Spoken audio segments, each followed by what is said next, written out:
On an NBA court, there's more than just threes raining down and bullet passes zipping around. Emotions are flying around, testosterone exploding on every play, and as you can guess, this leads to some pretty tense moments. But forget about what happens on the court. It's all about what happens off the court. So get ready by liking the video and subscribing to the channel, because we got some locker room fights that would be worth subscribing to if they were pay-per-view. Dirty Dante. If you have ever watched Dante West in his time playing in the NBA, it probably wouldn't come as much of a surprise to you to find out that he likes to engage in the, well, we'll just call them extracurriculars. People probably remember him best for his time with the Cavaliers and with LeBron, and some of LeBron's family members. But Dante also played for the Boston Celtics. And yes, Dante went hard in the game, but he also went hard in practice. Too hard, some would say. When he played for the Celtics, another guard on the team was Von Wafer, and the two would often guard each other in practice. They had several heated exchanges during practices as Dante would go real hard and anger Von. To the point in one practice, Dante was heard shouting, "Do something about it." Though it was Dante doing something about it after another practice when a 3-on-3 got too chippy, and Dante followed Von Wafer into the locker room and threw a punch. It turned into a fight that then required other teammates to break up, and then a lot of Celtics players and coaches not saying a whole lot in interviews. Big Perk versus Zebo. Another Celtic who made his name in Boston is Kendrick Perkins, but you can call him Big Perk, and Perkins was definitely known to have a short fuse attached to his hot temper. Not a great combination, and similarly on the Memphis Grizzlies was Zach Randolph, often referred to as Zebo, another big guy you don't want to mess with. But when you get two big dudes that you don't want to mess with, you got two big dudes not worried about messing with each other. Now this incident came during Big Perk's stint with OKC. In a game, both he and Zebo were talking a lot of trash with each other across the lane during some free throws, and then throughout the game. Both got ejected. Both were absolutely fine with that. They were less interested in the game and more interested in the match. All 6 feet 9 inches and 250 pounds of Zebo was waiting for all 6 feet 10 inches and 269 pounds of Big Perk. Perk sprinted off the court after being ejected, ready to start this super heavyweight fight, looking for Zebo in the hallways of the arena. OKC police had to intervene and break the two up, and that was the night police in Oklahoma City really earned their money. Time to Boogie. DeMarcus Cousins is someone you've seen almost get into a lot of fights on the court. You've seen him chasing after Kevin Durant looking for a fight, only for Durant to be escorted safely away from a fuming Boogie. But don't be fooled, Cousins isn't an almost brawler. His plans just always get foiled. Well, not always. Back in 2011, when Cousins played for the Kings, they had a game against the Thunder in which the Kings were inbounding for a final play. Dante Green inbounded to Tyreke Evans, who took a shot, missed, and the Kings lost. Cousins felt like he was open and that the ball should have gone to him. He made sure to tell Green this repeatedly.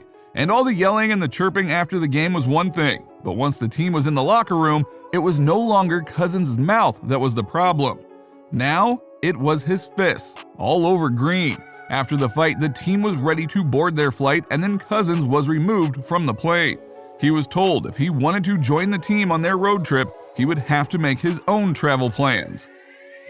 Were they trying to avoid future fighting on a flight? Flight fight.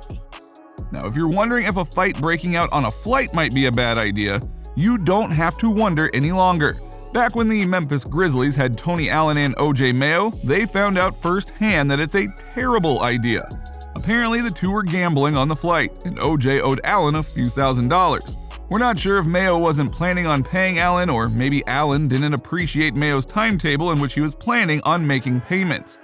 What we do know is Allen got angry and punched Mayo, and however many hits he landed, they did some damage, because Mayo missed their very next game with bronchitis.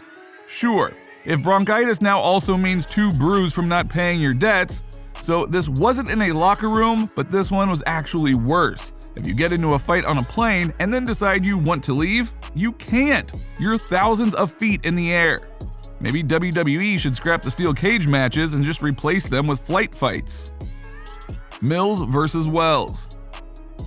2002 Warriors vs Blazers. Chris Mills, Bonzi Wells, Rasheed Wallace, a fan that threw gum at Rasheed Wallace, which you would think would be the biggest part of this story, considering Rasheed had to be restrained from going at the fan. But no, after the final buzzer, a brawl started and Chris Mills threw a punch at Bonzi Wells. After the brawl and the game, Mills wasn't done. He went looking for Bonzi in the locker room but was restrained, so he left. Done yet? Nope. Mills found Portland's bus and parked his car in front of it. He and his friends got out of the car and challenged the Blazers to another fight. Wow, Mills just really wanted a rematch right away, but he didn't count on the fact that the rematch would come with a 3-game suspension. The Talented Mr Spreewell. We've had players fighting players on different teams on their own teams. We haven't had any coaches get into the mix yet. And then, just now, Latrell Sprewell was heard saying, "I can fix that." If you ever watched Latrell Sprewell play, you knew the guy had talent. But you may not have necessarily known that he was a bit strange, and he had a temper. Everyone found that out soon enough. During practice, Warriors coach PJ Carlesimo was being hard on Sprewell. He reportedly told Sprewell to put some mustard on a pass. Sprewell confused mustard with hand and pass with Carlesimo's throat. Yes, he ran over to his coach and began choking him, threatening to kill him.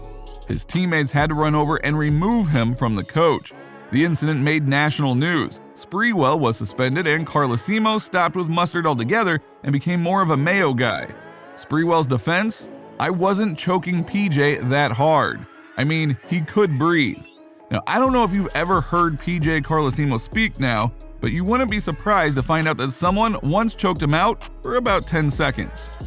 The floor general. They often refer to Chris Paul as the floor general, but he's also a general in other respects.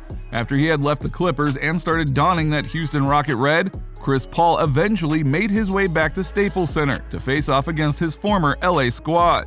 And the game got chippy. There was shoving, elbowing, someone ripped Blake Griffin's shorts, Griffin apparently ran into Mike D'Antoni, Austin Rivers was talking trash at everyone in his fancy suit and walking boot combo, and then the Clippers eventually won. But Chris Paul and the Rockets weren't done yet, and CP3 orchestrated maybe his best attack plan ever. The floor general, the point god, devised a plan. He knew about a secret tunnel that went under the Staples Center and connected the two teams' locker rooms, and he sent Clint Capella to go knock on the front door of the Clippers' locker room as a diversion. Then he, Trevor Ariza, James Harden, and Gerald Green snuck through the back way. Ariza was the first one in the locker room and, by all accounts, ready to rock. But the Clippers weren't quite as surprised as CP3 had wanted, and they lost the element of surprise. Maybe if Clint Capella had a more convincing knock, we would have gotten a real fight. But LAPD was called and the police had to intervene and stop this fight from happening. And probably the best part about this almost fight is Shaq and Chuck's reaction on Inside the NBA to the words "police presence." We just want to know who called the cops on a furious Chris Paul. That's all we ask. Can we actually hear the 911 call? Double O Arenas. Now, you know there is probably an alternate reality where Gilbert Arenas made a few different decisions, just scaled it back a bit on a few occasions, and then he brought himself to a level like that of Allen Iverson. The guy had potential, he had raw talent, but he also had some bad habits. Now, gambling itself isn't such a bad habit as long as you have it under control, and you don't introduce other elements that could make the gambling spiral out of control. Now, Gilbert Arenas loved to gamble. He even did some gambling with his teammate Javaris Crittenton.